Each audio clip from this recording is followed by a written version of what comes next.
Hello दोस्तों, अभी आप देख रहे हैं धर्मेंद्र निर्मल स्टार नट्स के माध्यम से एक प्यारा सा रिकॉर्डिंग डांस जिसको लेकर आ रही है एमएस प्रिया। मां गायत्री रिकॉर्डिंग स्टूडियो। कहे छो यादव जी के, कहे छो पांडे जी के, कहो कुशवाहा जी के, कहे छो मुखिया जी के। की कहे छो बोलना, की कहे छो बोलना। गे घघरा वाली, अच्छा। गे झुमका वाली, हाँ। गे नथिया वाली, अच्छा। गे बिंदिया वाली, गे गजरा वाली, हाँ गे गजरा वाली, दुपट्टा वाली, गे दुपट्टा वाली। ठुमका लगा के, लहंगा उठा के, चूड़ी बजा के, घूंघटा उठा के, देखो ये लो नाच तो हर नाच को दिखा दे। तब देख लेना रे। कहे छो यादव जी के, कहे छो पांडे जी के, कहो कुशवाहा जी के, कहे छो मुखिया जी के।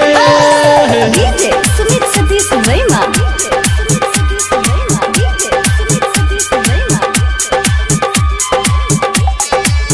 अभी आप सुन रहे हैं सावरिया म्यूजिक।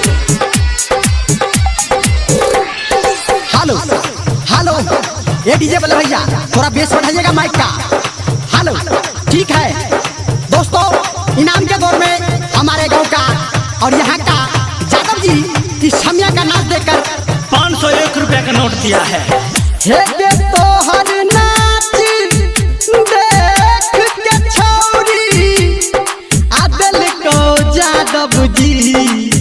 हे गे 500 के नोट किछ कहबी गे। यो यादव जी के धन्यवाद, हमारा ओकरे से छैका। चल ठीक है, यो यादव जी के धन्यवाद, हमारा ओकरे से छैका। हमरा से नहीं गे। हे गे हम हूँ जियो दीवाना तोहर हमरो आ झुमा दे गे। चल हट। कहे छो यादव जी के, कहे छो पांडे जी के, कहो कुशवाहा जी के, कहे छो मुखिया जी के। गे जयपुर वाली, गे दिल्ली वाली, हाँ गे पटना वाली, गे मुंबई वाली, हैदराबाद वाली, कलकत्ता वाली, बंगाल वाली, हाँ हरियाणा वाली, लखनऊ के मलका, कश्मीर के फुलवा, बिहार की गोरी, यूपी के छौरी। अगर कहाँ से लकत्तो जब नाम तू बता दे। रे तो ठेकेदारी छौ। कहे छो यादव जी के, कहे छो पांडे जी के, कहो कुशवाहा जी के, कहे छो मुखिया जी के। चल सतीश वर्मा।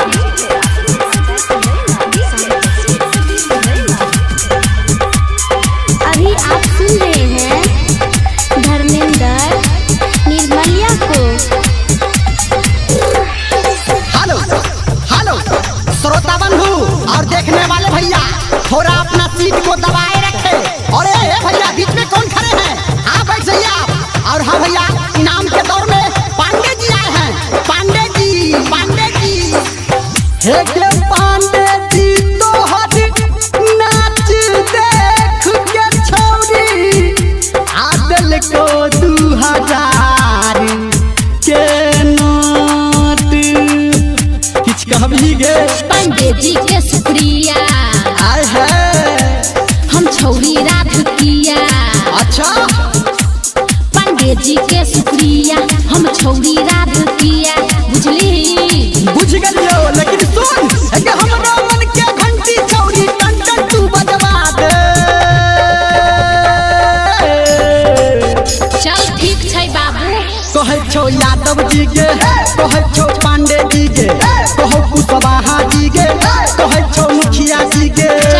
गे गीता वाली, गे अलता वाली, गे चूड़ी वाली, गे पायल वाली, बाजूबन वाली, हाँ गे नखरा वाली, गे चोली वाली, हाँ जीजा के साली। मैं कहान लो ले तू, तू कहान लो ले तू, ईमान लो ले तू, हमर ध्यान लो ले तू।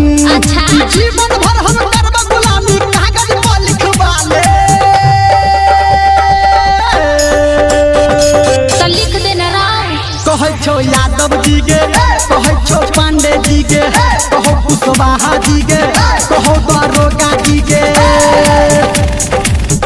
जी हाँ दोस्तों, अगर आप भी धर्मेंद्र निर्मलिया का प्रोग्राम करवाना चाहते हैं तो हमारा कॉन्टेक्ट है 88